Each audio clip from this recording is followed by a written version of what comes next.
पपई मिल्कशेक करण्याकरता इथे साहित्य घेतलं आहे.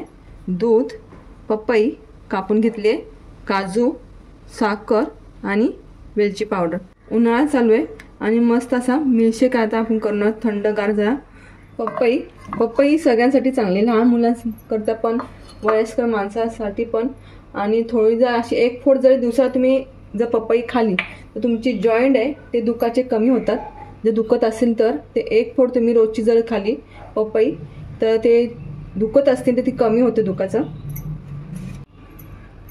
दूध थोडंसंच घालणार आधी आणि नंतर बाकीचं नंतर घालणार आहे. काजू,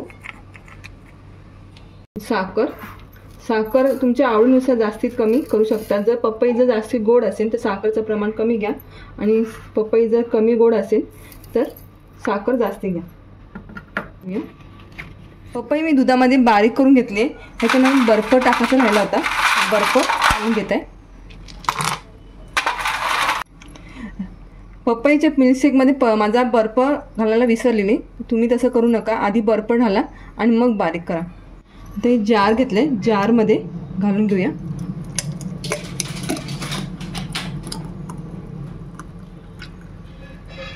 थोडीशी वरून वेलची पावडर आणि थोडेसे 2-3 काजूचे तुकडे. तर तुमच्या आवडीनुसार तुम्ही घालू शकता. बदाम, पिस्ता जे पाहिजे ते तुम्ही ड्रायफ्रूट घालू शकता.